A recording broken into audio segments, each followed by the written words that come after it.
পিকওয়ার্কার অ্যাকাউন্টে এই সমস্যাটি চলে আসছে।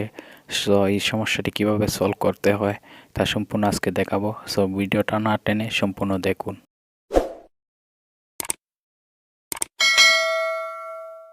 স্ক্রিনে যে সমস্যাটি দেখতে পারতেছেন সেটি হলো hour system has been detected your create multiple account in violation of our terms of service. এর মানে হচ্ছে আমরা একই আইপিতে মাল্টিপল অ্যাকাউন্ট ক্রিয়েট করেছে এবং মাল্টিপল অ্যাকাউন্ট ক্রিয়েট করার কারণে পলিসি ভায়োলেশন হয়েছে। তারপর তারা বলতেছে this account happen even untraditional when you share the same computer phone not the same wifi with other user. এর মানে হচ্ছে আপনি যে অ্যাকাউন্টটি ইউজ করেন বা যে নেটওয়ার্কটা ইউজ করেন সেটা অন্য কেউ ইউজ করে কি না তারা বলতেছে।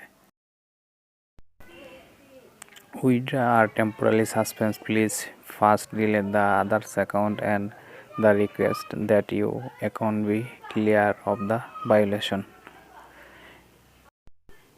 এর মানে হচ্ছে আপনি যে অন্য একটি অ্যাকাউন্ট করেছেন সেই অ্যাকাউন্টগুলো ডিলিট করে দিতে হবেন এবং ডিলিট করে দিলে তারা যে পলিসি ভায়োলেশন হয়েছে সেই পলিসি ভায়োলেশনটা ক্লিয়ার হয়ে যাবে। তারপর বলতেছে persistent violation will have the account permanent close. এর মানে হচ্ছে আপনি যদি অ্যাকাউন্টের ভায়োলেশনটা সলভ না করেন বা ক্লিয়ার না করেন আপনার যে অ্যাকাউন্টটি আছে সেই অ্যাকাউন্টটি পার্মানেন্ট ক্লোজ করে দেবে এবং যা আর্নিং হয়েছে তা লস হবে।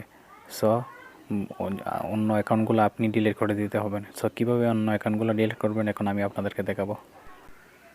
প্রথমে যে অ্যাকাউন্টটি ডিলিট করতে চান সেই অ্যাকাউন্টটিতে লগ ইন করবে। লগ ইন করার পর 3 ডট বাটনটাতে ক্লিক করবেন। ক্লিক করার পর অ্যাকাউন্ট নামে একটি অপশন দেখবেন, সেখানে ক্লিক করবেন। ক্লিক করার পর নতুন একটা ইন্টারভিউ চলে আসবে।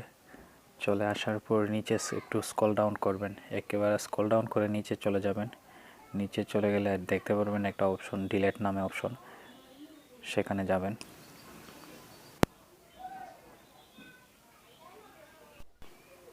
নিচে আর একটু স্ক্রল ডাউন করলেই চলে আসবে।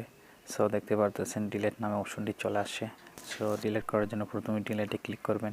ক্লিক করার পর দেখতে পারতেছেন do you really want to delete this account. আপনি যদি ডিলিট করতে চান সেক্ষেত্রে এখানে যে একটা টোকেন নাম্বার সেন্ড করা হবে ইমেলের মধ্যে, টোকেন নাম্বারটা চলে আসলেই টোকেন নাম্বারটা বসিয়ে সাবমিট করে দিলেই অ্যাকাউন্টটা ডিলিট হয়ে যাবে। সো আমি প্রথমে ওই টোকেন নাম্বারটি কপি করে নেব। ইমেলে টোকেন নাম্বারটি চলে আসছে, কপি করে টোকেন নাম্বারটি পেস্ট করে দেব।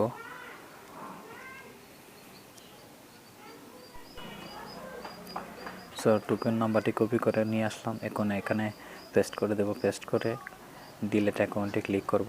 ডিলিট অ্যাকাউন্টে ক্লিক করলে অ্যাকাউন্টটি ডিলিট হয়ে যাবে। সো ডিলিটের মধ্যে ক্লিক করব।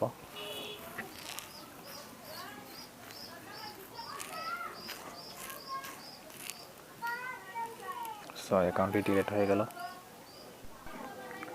এখন যদি অ্যাকাউন্টটা লগ ইন করার চেষ্টা করেন, লগ ইন বাটনে ক্লিক করলে দেখতে পারবেন আপনি আর লগ ইন করতে পারবেন না। অ্যাক্সেস ডিনাইড, অ্যাকাউন্ট ডিলিটেড, মানে অ্যাকাউন্টটি পার্মানেন্ট ডিলিট হয়ে গেছে এবং আপনার পলিসি যে ভায়োলেশনটা রয়েছে সেই ভায়োলেশনটাকে সলভ হয়ে যাবে। আর তারপরেও যদি সলভ না হয় আমার একটা সেকেন্ড ভিডিও আছে কীভাবে কন্ট্যাক্ট করতে হয়, সেই ভিডিওটা আপনারা দেখে নিয়ে যেতে পারেন।